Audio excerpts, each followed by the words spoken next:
kemudian untuk zaman sekarang Gus, ini kan kebutuhan tentang ijazah dan lain sebagainya itu kan semakin dibutuhkan. Sebetulnya santri itu memang harus punya gelar sarjana atau sebetulnya mondok salaf itu cukup? Jadi kan ada satu ungkapan ketika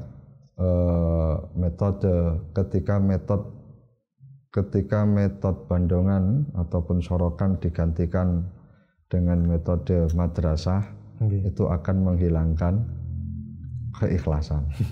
Karena yang ketika itu metode madrasah, pasti hasil akhir yang dicari adalah ijazah kan semacam. Ya saya kira tidak salah, ada benarnya juga kan gitu. Itu ada benarnya juga bahwa ijazah, bahwasannya saat ini ketika kita kuliah ataupun kita sekolah dimanapun pasti tidak akan terlepas dari ijazah. Pasti yang kita cari adalah ijazah, tidak bisa tidak. Tujuannya adalah ijazah untuk kepentingan dia, entah nanti jadi sebagai apa dan sebagainya. Itu tidak bisa. Akan tetapi ketika itu nanti kalau masalah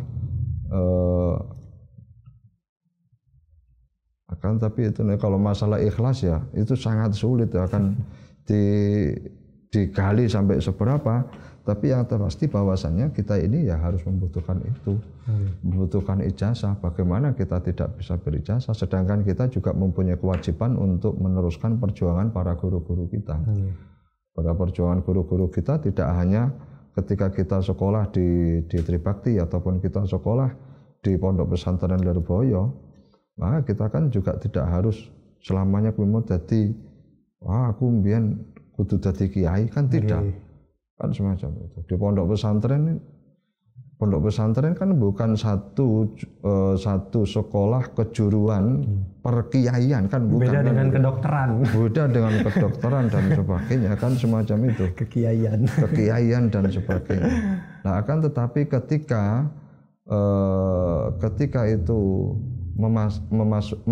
ketika kita akan memasuki satu instansi yang membutuhkan ijazah kan semacam itu. Kalau toh kita tidak mempunyai ijazah, maka kita tidak akan bisa santri nanti di satu instansi tersebut. Semacam ini. Ini urgennya satu ijazah. Kita kan sudah diajari oleh beliau Kanjeng Nabi Muhammad. Beliau mengatakan al ulama warasatul anbiya. Sedangkan para nabi itu kan ada berapa nabi itu? Ada 13 atau 16.000 itu kan. Nabi kan ada 13 atau 16.000, tidak hanya 313 kan gitu. Tapi Nabi ada 16.000 atau berapa itu yang dari. Tapi beliau kan mengatakan kan, dan itu Nabi kan mempunyai latar belakang yang berbeda-beda dan mempunyai wadhifah yang berbeda-beda kan gitu. Nah Kanjeng Nabi itu mengatakan al ulama warasatul anbiya kan gitu. Bahwasanya para ulama ini adalah pewarisnya para nabi, tidak hanya pewaris. Beliau tidak mengatakan al ulama warosati. Ulama itu adalah pewaris saya, kan tidak. Ambiya bahasanya kan jamak gitu, tidak warosati kan gitu. Tapi al ulama warasatul anbiya, sedangkan para nabi yang kita tahu dari yang wajib kita ketahui 25, walaupun toh 25 itu kita tidak hafal. Dan dari 25 yang harus dari ulul azmi itu 5 gitu yang hafal gitu. Itu yang hafal. Dari ulul azmi dari 5 aja itu kan sudah berbeda-beda dari latar belakangnya para nabi kan gitu. Dari Rasul ulul azmi sendiri itu kan ada yang Kanjeng Nabi Muhammad, seorang yang kompleks, lengkap, juga seorang pemimpin dan sebagainya. Ada yang nabi yang lainnya kan itu tidak sama semuanya, ada yang berbeda-beda. Nah, ketika kita memasuki satu ranah yang itu harus membutuhkan sentuhannya para santri, sedangkan di satu ranah tersebut ada satu persyaratan yang harus dipenuhi. Kalau kita tidak bisa memenuhi persyaratan tersebut, maka ranah tersebut tidak akan bisa tersentuh oleh santri. Kan gitu. Nah, ranah tersebut misalnya persyaratannya apa? Memasuki satu instansi pemerintahan harus dengan satu ijazah. Selama itu nanti tidak kita seorang santri kita tidak buat apa ijazah, tidak perlu, tidak penting ijazah. Oke, ijazah tidak penting karena kita diajarkan ikhlas, khidmah, tidak penting itu. Tapi ketika kita menyampingkan ijazah, maka ranah yang lain itu akan terjauhkan dari santri karena tidak ada yang bisa dari kaum santri tidak bisa memasuki. Bisa dibilang dorornya lebih besar. Kalau masalah ikhlas dan sebagainya maka itu akan kembali ke individu. Kalau ikhlas tapi nggak ada amalnya kan ya nggak terjadi apa-apa juga. Makanya kalau dari Imam Nawawi kan mengatakan masalah ikhlas dan tidaknya itu selakonono kalau sampai hilang dewe kan gitu. Kan gitu kan. Orang kalau tidak apa masalah ikhlas barang wis tetap lakonono nanti lakukan sampai nanti rasa pamer ataupun rasa tidak ikhlas akan hilang secara tersendiri. Sampai bosan mau pamer. Iya, kan semacam itu. Artinya masalah ikhlas ini akan kembali ke individu, tapi kembali ke dalam konteks majmu', dalam konteks kemasyarakatan, dalam konteks jamaah, ini maka ketika itu membutuhkan satu persyaratan ataupun ijazah, ya kita harus kita lakukan. Semacam itu. Kalau masalah santri dia mengatur niat itu kan masalah individu ya Gus. Tapi menurut panjenengan yang juga mengelola pondok pesantren berbasis formal juga, bagaimana tips-tips dari panjenengan untuk orang-orang yang mengelola lembaga pendidikan agar bisa menyiapkan santri yang nanti dapat ijazah tapi tetap bisa mengarahkan santri-santri itu untuk apa ya? Ya pikirannya nggak mondok buat dapat ijazah gitu loh. Jadi kalau yang di Mahrusyah itu kan ada dua metode pembelajaran ada formal, ada salaf, madrasah diniyah ataupun salaf. Ketika dua hal ini di dalam satu hati itu kan sangat susah dan sangat tidak mungkin. Betul. itu kan sangat sulit kan gitu. Artinya satu hati itu tidak akan ada dua yang mengisi kan gitu. Pasti ya satu hati ya satu kan gitu. Tidak bisa. Kami di Mahrusyah itu kami melakukan satu integrasi lembaga, artinya saling keterkaitan. Nyuwun sewu, ketika ada dua hal yang itu saling berlawanan dikumpulkan jadi satu, pasti satu akan terkalahkan. Pasti satu akan terkalahkan. Ketika ada dua metode pendidikan yang itu saling seakan-akan bertolak belakang, kan seakan-akan sebenarnya kan tidak bertolak belakang. Seakan-akan bertolak belakang antara pendidikan formal dan pendidikan diniyah, seakan-akan bertolak belakang. Ketika itu diterapkan dalam satu lembaga, ini pasti salah satu akan terkalahkan. Nah, untuk mensikapi yang semacam itu, kita buat satu integrasi pendidikan. Integrasi pendidikan. Ada integrasi pendidikan artinya adalah saling berkaitan dengan lembaga satu dengan lembaga yang lain. Enggak terpisah. Tidak terpisah. Satu contoh di Mahrusyah itu yang menjadi strata paling tinggi untuk di lembaga itu adalah pondok pesantren. Yang kedua adalah madrasah diniyah, selanjutnya itu adalah lembaga formal.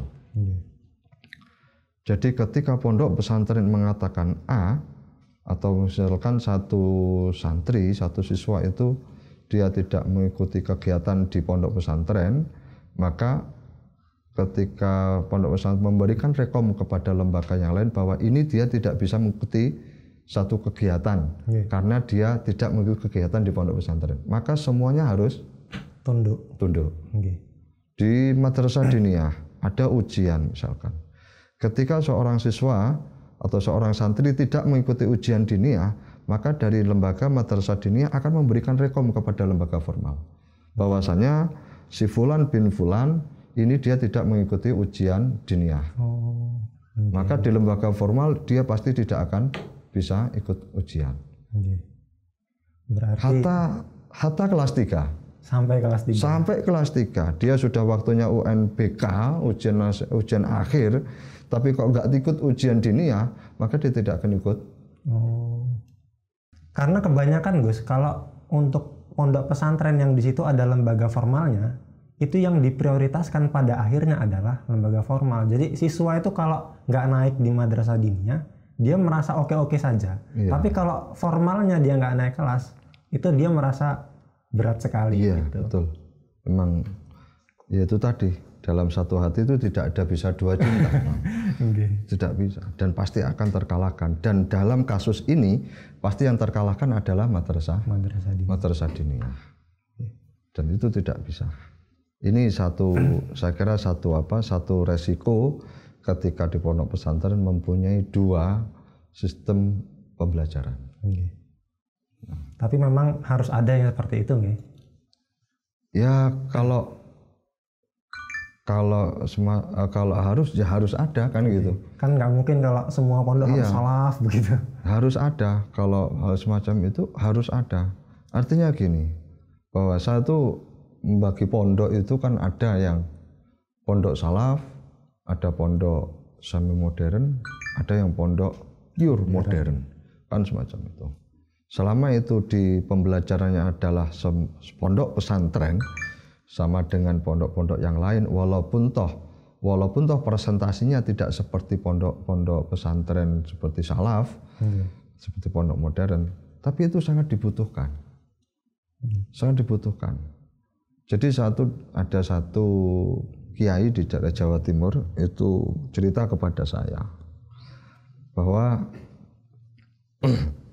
ada satu, katakan minal agniya ataupun para orang-orang kaya kan, macam orang-orang kaya, dan mempunyai anak. Beliau orang-orang kaya ini melihat bahwasannya pembelajaran saat ini yang paling efektif itu adalah di pondok pesantren, kan gitu. Tapi karena sudah terbiasa hidup enak dan sebagainya, melihat pondok pesantren seperti yang ada di salaf dan sebagainya, ini kan sangat sulit untuk mau mondok, kan gitu. Pasti banyak. Nah, kiai tersebut itu mempunyai satu gagasan bahwa saya akan membuat pondok yang itu marketnya itu ada anak-anak orang kaya dan sebagainya, memang sudah terbiasa hidup enak. Jadi kamarnya itu dia membuat konsep pondok itu, kamarnya itu satu kamar 5x5 hanya diisi 2 orang. Dan itu plus kamarnya itu eksekutif, kamar mandi dalam plus AC-nya dan sebagainya. Beda banget dengan saya di Indo ini, Gus. Iya, kalau makanya itu kan kita kalau sudah kita ini kan kalau sudah terbiasa dengan kenyamanan, gak enak sidik kan akan sangat susah kan gitu. Makanya ada satu mengatakan bahwasanya generasi yang itu generasi sulit akan generasi sulit, masa-masa yang sulit akan menumbuhkan generasi yang kuat. Masa-masa yang nikmat, masa-masa yang mudah, enak akan menumbuhkan generasi yang lemah. Betul. Nah, ketika terus para agina itu kalau anak-anaknya sudah merasa enak, nanti bisa semuanya kecukupan di rumah, melihat pondok yang itu salaf murni pure, ya pasti akan mental. Nah, untuk mensikapi itu daripada kalau dari kiai Jawa Timur itu, daripada Gus nanti itu masuk ke rumah tafid yang nggak jelas kan itu. Rumah tafid nggak jelas, maka ya udah saya mensiapkan.